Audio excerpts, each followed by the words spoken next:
Hello ladies and gentlemen and welcome to Heat L, the final heat of Robot Wars Armageddon Rebirth Series 2. We've got 6 more machines ready to battle it out. Let's see who they are. From East Sussex, Gemini. Double trouble this machine, it's a clusterbot, legends from the original Robot Wars series. They've got 2 very powerful flippers and they're made out of connect, so they're strongly built. Watch out for this one, could prove confident. From Utah, in the United States of America, Hyperactive. We've seen this team before, they're all the way from the United States of America. They've got a very powerful spinning flywheel. It's quite quick too at 15 centimeters per second and heavy at 100 grams. Could do well this year? Let's find out. From the East Riding of Yorkshire, Bloodscrew. Entered in the last wars and they lost almost immediately to 44, but they are back with their crushing beak and lifting tail. They're heavy, they're big, they're mean. Could they do better this year? Let's hope so. From Oxford, Killerhurtz. Former runners-up, however, they haven't really had much success since then. They've got a very powerful axe though, and they're very, very quick too. Watch out, they could be back with a vengeance this time around. From Bedfordshire, Goob. Let's see, it's lightweight compared to most machines. It's got very, very fragile armour, a very weak axe for a weapon, and it's slow as well. I don't really have much hope for this one, to be honest. From Essex and seeded number 2, Road 2. Last year's runners-up, and they've definitely come back improved. Not only have they improved the lifting weapon, but they've rebuilt the entire robot. They've made it quicker, more powerful, and more deadly. Launch has more in this robot's history. In the last series, Rogue 2 came into the arena as a newcomer. This time, it's ranked 2nd. On the way to finishing 2nd, it beat the fancied Killerhurtz and Dogmeat along the way. Can this surprise package increase their ranking by 1 more and become the champion? It's going to be a tough ask, because they obviously did so well last series. So in Group B we have the legends are Killerhurtz and also Bloodscrew and Goob. Wonder who can win that group. But first we have Group A, which has the number 2 seeds Rogue 2, Hyperactive and Gemini. Rogue 2 versus Gemini is up first. Roboteers, stand by. 3, 2, 1, activate. I wonder how Rogue will try and tackle this. It is up against 2 machines effectively here, but they've immediately flipped over one half of Gemini. Now can that half of Gemini self-right? Remember, if one is dead, both are dead. And that one managing to self-right. That was good work there in managing to self-right, but Rogue for me is on top of them. Rogue 2, the number 2 seeds. Gemini trying to do some sort of weird balancing act there on one of its rear wheels and righting itself now.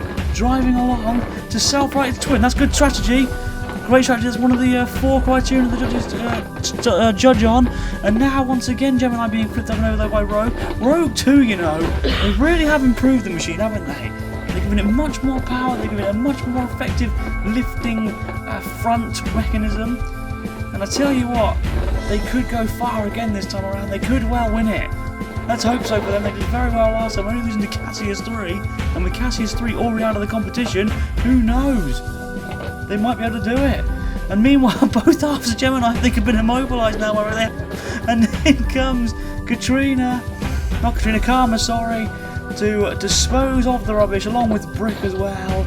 In comes the crushing jaws of Karma. Look at that, plucking up one half of Gemini as if it was a mere bauble. And I tell you what, Rogue 2 look impressive again this time around. And they could definitely go all the way down if it goes one half of Gemini, which means both halves are dead. And, well, why not get rid of the rubbish, eh? Hold on, Brick. Clean up the rubbish. They go out, and Rogue get the 3 points that they need. They only need to get one more victory to get through to the Heat Final. Gemini now will take on Hyperactive to see if they can make up for that blunder.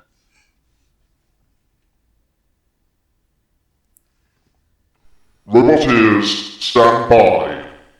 3, 2, 1, activate. One wonders if the lightweightness of the twins will allow Hyperactive's flywheel to actually become very, very dangerous here. Well, there's a shot for you straight away, flicking over one half of Gemini, and I think that's already immobilised.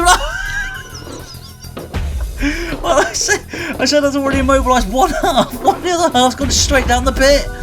Gemini are done for here. They're out, done, finished. And now Nail crunching in on the final remaining half. Just to have a little bit of fun with, really.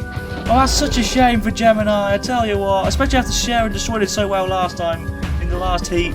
But it doesn't matter, they're out. And Hyperactive get the 3 points. Well done to them. And they're going to be facing off against Rogue 2 to see who can go through to the heat final. Gemini, they're out. Let's get to the arena. Roboteers, stand by. 3, 2, 1, activate. So it's the huge flywheel versus the lifting mechanism, the 4-wheel drive, the power, the push and the pace, and that definitely belongs to Rogue. And I'm pretty certain Rogue... Actually, I think Rogue's a little bit too low here, isn't it? Do you think Hyperactive can hit them? Well, yes, by evidence of that, and that as well, but Rogue getting that lifting mechanism underneath the ramming... underneath the spinning flywheel, and using it to good effect, and now pushing them across the arena floor, once again now into the side wall, and the pit's just there, and all Rogue needs really is one good push here, and they could have them down the pit of oblivion, and they've managed to snag a hold of Hyperactive here. I don't think they can get Hyperactive off of them, and this means Hyperactive now are in danger of being pushed towards the pit of oblivion just like that. And Rogue, very, very quickly and very, very efficiently dumps them down the pit of oblivion. Well, on Rogue 2, they get the 6 points. Hyperactive and Gemini, they both go out. Rogue 2 go through to the heat final, where they will face off against either Killerhurtz, Goob, or Bloodscrew. Killerhurtz versus Bloodscrew is up first.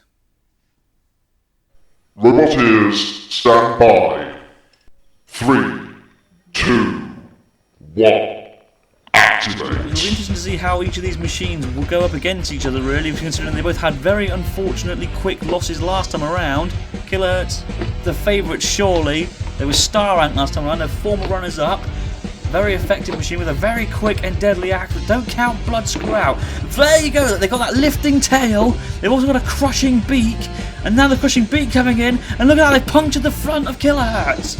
So that there is damage points, and also aggression points as well, but Killerhurtz also being very aggressive with their axe, and pushing back, very controlled action as well. This is a good battle so far.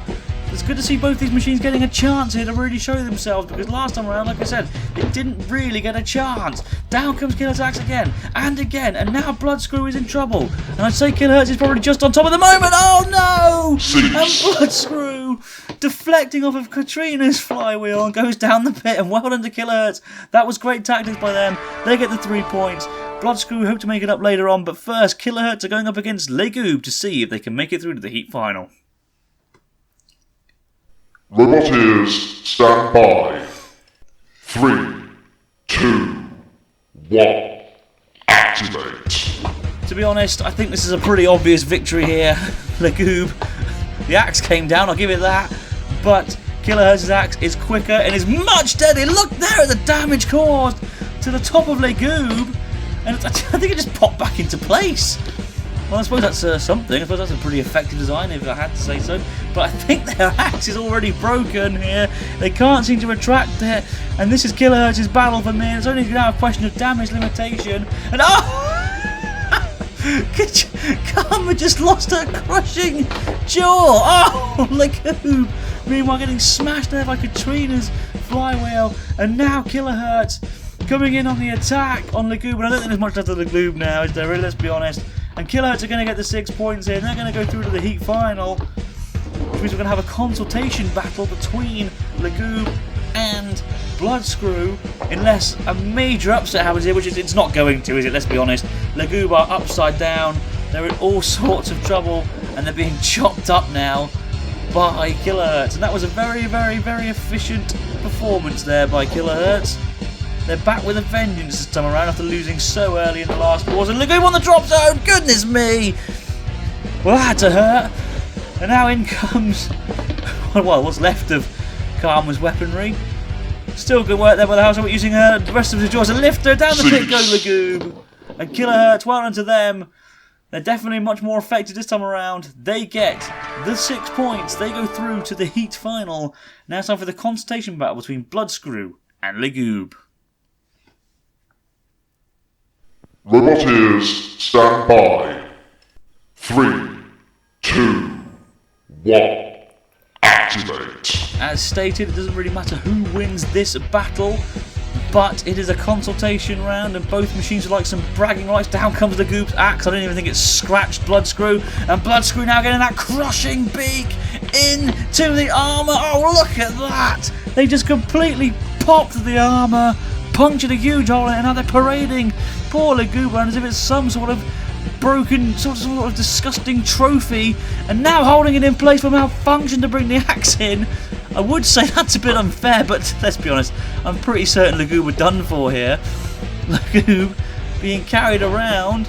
Now Bloodscrew, are they having problems here, Bloodscrew?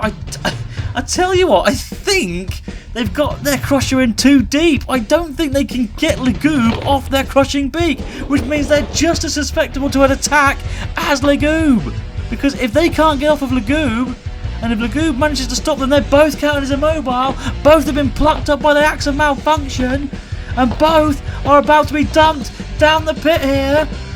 Who's going to go down? They both go down, which means it's going to have to go to the judges to decide who gets the points. And they've gone for Bloodscrew. Bloodscrew get the 2 points. Doesn't really matter though. Both them and Goob are out. Killerhurtz get 6 points. They go through to the heat final where they will face off against the number 2 seeds, Rogue 2. This is a heck of a vengeance battle, this one. Roboteers, stand by. 3, 2, 1. Activate. Killerhurtz are after vengeance here. Why? Because it was Rogue 2 that beat them in the first round in the last wars. Killerhurtz were the favourites to win that heat, and they lost it, and lost it strong as well. They did not do very well, and I tell you what, it's exactly the same story here because Rogue 2 is absolutely dominating them here, but Killerhurtz now getting a few shots in with the axe. Down comes the axe again, but in comes Rogue's lifter, and they've been pushing to Katrina's CPZ. There's that fly, look at the speed of it. Imagine that hitting your heart and side on. And now being pushed into malfunction CPZ there, Killerhurtz, and they've been flipped up and over now, but they're in the CPZ still. They're self-rising well though, but Rogue, for me, are way on top here, Rogue 2, the number 2 seed. Can anything stop them this time around? Last year, it was only Cassius 3 that could do it. Cassius 3 have already lost this series. They lost in the heat final. And I think with them out of the picture, it's all Rogue's series. Because they are a very good machine again this year. They've come back so much more improved. And I tell you what, Killerhurtz don't even know how to really even come back in this really. They spent the entirety of this battle being absolutely battered and bullied around, and they've been flicked up once again. They're being piggybacked here, and they've been slammed into Katrina's spinning flywheel. Down comes the axe. They're still coming back, but they're not getting vital enough points for me. Or are they pushing back there against Rogue? This is a good battle, this, isn't it? Could go to the judges. They'll be marking on strategy, control, damage, and aggression. For me, all 4 points are so far being won by Rogue. Maybe not damage. Maybe the damage by Curtis' axe is enough, but I tell you what, the power of Rogue's drive is more than enough to come back. And more enough to make up for that. Down comes the axe of malfunction now through the base plate of Killerhurtz. Look at that! And now Killerhurtz being plucked up and paraded around. They can self-right, and they nearly did so into the pit there, and Rogue very nearly pitted them in there as well. Down comes the axe of Killerhurtz again, but it's not reaching anything vital. It's not causing enough damage, and Rogue about to pit them and does so. Very, very impressive display there by Rogue 2. And I tell you what, they could win the series this time around, the number 2 seeds. There are higher seeds left in the series, and they look good. Thank you very much for watching, ladies and gentlemen. I've been Anderson9132, and I will see you next time. Bye-bye.